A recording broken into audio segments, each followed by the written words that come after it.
के राष्ट्रीय अध्यक्ष जेपी नड्डा के कार्यक्रम में मंच से लेकर बूथ स्तर के कार्यकर्ताओं को आमंत्रित करने के लिए जो तरीका अपनाया गया, उससे साफ है कि भाजपा अब छत्तीसगढ़ के नेताओं के भरोसे चुनाव छोड़ने वाली नहीं है। मंच पर बड़े बड़े नेताओं की पूछ परख को कम करते हुए भाजपा की दूसरी लाइन के नेताओं को महत्व मिला। मंच पर बैठे राष्ट्रीय संगठन के एक बड़े नेता विधायकों को निर्देश देते नजर आए। मंच संचालन में एक प्रभारी की भूमिका काफी महत्वपूर्ण थी। कब नारे लगवाने हैं, कब हाथ उठवाकर ताली बजवानी है, सब उनके निर्देशन में हो रहा था। अब नए प्रभारी की नियुक्ति हुई है तो उनका रुतबा भी कम नहीं है। ऐसे में साफ है कि चुनाव संचालन से लेकर टिकट के बंटवारे में छत्तीसगढ़ के नेताओं की सिर्फ राय ली जाएगी, लेकिन सब कुछ तय केंद्रीय संगठन ही करेगा। देखिए इसका क्या असर होता है। भाजपा के राष्ट्रीय अध्यक्ष जेपी नड्डा का रोड शो एकात्म परिसर तक जाने वाला था।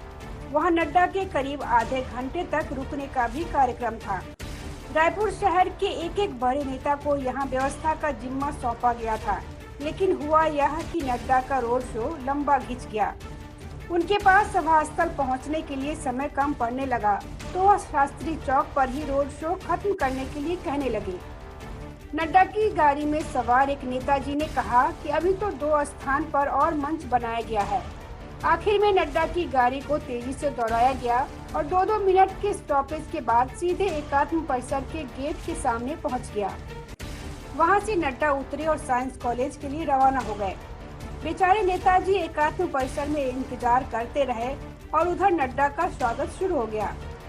छत्तीसगढ़ में एक ही दिन में बाहुबली पार्ट 1 और 2 रिलीज हो गई। दरअसल भाजपा की प्रदेश प्रभारी की हैसियत से डी पुरंदेश्वरी ने राज्य के मुख्यमंत्री भूपेश बघेल को छत्तीसगढ़ का कटप्पा बताया। पुरंदेश्वरी जब यह भाषण देकर मंच से उतरी और भाजपा कार्यालय पहुंची, तब तक वह प्रदेश प्रभारी के पद से हटाई जा चुकी थी। अब कांग्रेस नेता पुरंदेश्वरी के भाषण को ट्रोल कर रहे हैं। कांग्रेस नेता कह रहे हैं कि पुरंदेश्वरी ने बाहुबली 1 के कटप्पा का वर्णन किया, लेकिन कुछ ही देर से बाहुबली 2 रिलीज हो गई। ऐसा नहीं है कि पुरंदेश्वरी ने सीएम बघेल के बारे में पहली बार बोला हो। उन्होंने थूक मारने पर भूपेश सरकार के बह जाने का बयान दिया था।